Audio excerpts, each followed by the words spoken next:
Welcome once again to the build-up to the big event. Crick Buzz Live in association with our fantasy partner My117. And today we are talking about a team that always arouses so much emotion, so much hope, so much drama, great fans, great association, but so far disappointing. Can they make it this year? We realized we are talking about Bengaluru. Let's look at the squad then for Bengaluru. Actually, before we look at the squad, let's see who they've released and who they've bought, because that will give us an idea where to place them in a sort of around what happened last year. And I'm very interested in who they've left out, because go down that list. They've left out Chris Morris, Shivam Dubey, Aaron Finch, Umesh Yadav, Moeen Ali, Isuru Udana. They've left out, apart from those, they left out Stain, they've left out Man, Parthiv Patel has retired, they left out Negi. I'm looking at that list and I'm saying there's a lot of people there that other teams would be happy to have, and a lot of people who are actually filling slots in for Bangalore. Who have they replaced them with? Because that's always the excitement for fans, isn't it? Who have they replaced them with? Well, for a start, they took the key to the locker, they opened it and they threw the key out and said, come and take what you want. So who have they got? Jamieson, 15 crores. There's a reason I'm mentioning the amount. Maxwell, 14.25 crores. And Dan Christian, who's been around for years and was with Bangalore in the past, almost 5 crores.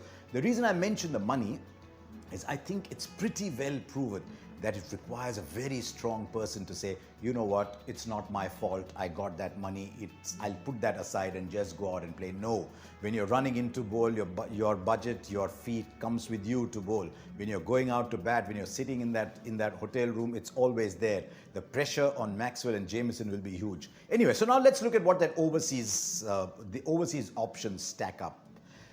The first thing that will strike you is very, very good overseas options. Lots of opportunities there for people like Sams, for Christian. They're all there to fill specific blocks. Do they want a good finisher? Yes, Christian can do that. Do they want a death bowler? Yes, Sams can do that. Do they want an X-factor player? Yes, Maxwell can do that. What about AB de Villiers? Bank in strike rate, bank in runs. So they've got pretty good options with the overseas players, but you can only play 4. And that brings the focus back on the India players. Who are the India players in there? Kohli, Padikkal, Siraj, Saini, Chahal. You look at these 5 and say, right, is there the core of a winning team there? I'm not sure.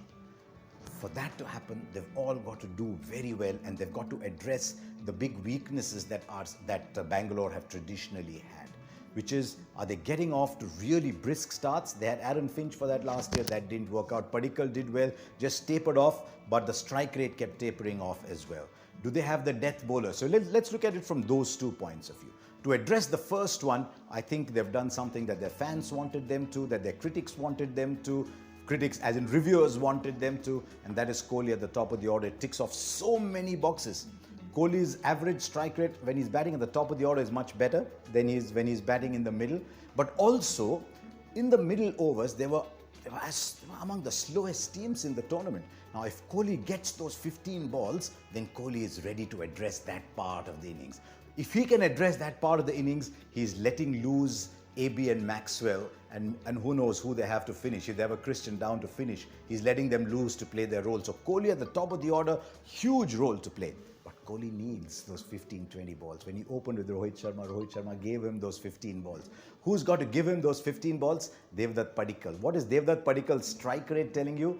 He's giving you those runs, but that strike rate progression is not happening. It's going to put a lot of pressure on Padikkal. Or are they going to say, look, let's start conservatively, much like India do sometimes. Let's start conservatively, build up, finish strong.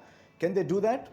Well, once they get past the first 3 games, then they can actually achieve that, because they're playing a lot of their games on good pitches. Let's see where they're playing their games, because that's going to be a big part of this year's tournament. They're playing 2 in Mumbai, 4 in Ahmedabad, 5 in Kolkata. That's 11 out of the 14 on the kind of pitches their batsmen will enjoy. They just need a very good start, and their first 3 games are in Chennai. So that's an issue they've got to address. Now, what have they done to address the issue of death bowling? They had Siraj in the past, they've had Saini in the past. They brought Jamieson, they brought Kane Richardson. Kane Richardson was there last year, he missed out, but he's back in the side. Can they play both of them? These are the issues before Bangalore. Can you play both Richardson and Jamieson? Because you are going to play AB and Maxwell. I know with Maxwell, it's, as I've always said, it's a triumph of hope over experience. Every year somebody buys Maxwell thinking he's going to win us the tournament this year. It hasn't happened before. And Bangalore have bought into that dream. So we'll wait and see if that happens. They would ideally like those two to play, but that raises other issues that you'll see as we go into their preferred 11. I've actually picked two for Bangalore. One for the team that will play the first 3 games, because those are in Chennai, which are slowish tracks, not traditionally strengths for Bangalore. And then let's look at the others. So what I've done is I've gone Kohli Bangalore at the start, but I think they need a dasher at 3 to allow Kohli that time. I think young Azharuddin of Kerala could be that person. I've only seen him bat once and my eyes were wide open, but I'm not sure he's as consistent, but he could play that role. Otherwise, left field choice, tell Washington Sundar to go out and play that role at number 3. So Azharuddin or Washington Sundar at 3, then AB Maxwell, depending on that situation, and I think back to Washington or Azharuddin at 6. Then we look at 7. I think young Shahbaz Ahmed did well for them. He can bowl a few overs. He's excellent in the field. He can tonk. The reason I'm picking this slightly left field team is because you need 3 spinners. You need more spin bowling options up there. And then you come to Jamieson and Siraj, Chahal. I'm going Sams for the first 3 games because he can take pace off, bowl at the death. I think they'll want to look at Richardson towards the later stage. So that's my starting 11 for Bangalore for the first 3 games. When they go on to different settings, I'm going to have Kohli, Padikkal, Azharuddin, Maxwell, AB, but I'm going to get Christian in, then Washington, Jamieson or Richardson, Siraj, Saini and Chahal. And you're going to look at me and say, very well done. How does it solve the problem of death bowling? It doesn't. That is still an issue for Bengaluru. And if they have to go the distance this time, if they have to go beyond 4 with a team that I believe is not as full of options as it was last time, then they have to address that death overs issue. So for all you Bangalore fans, here's things to look out for. Can they get that big start? Can they bowl well at the death? And can they have an X-factor player who can ignite their campaign? I've talked about him so many times, but my X factor is still Glenn Maxwell because he has the ability within him to do it. Can they qualify this year?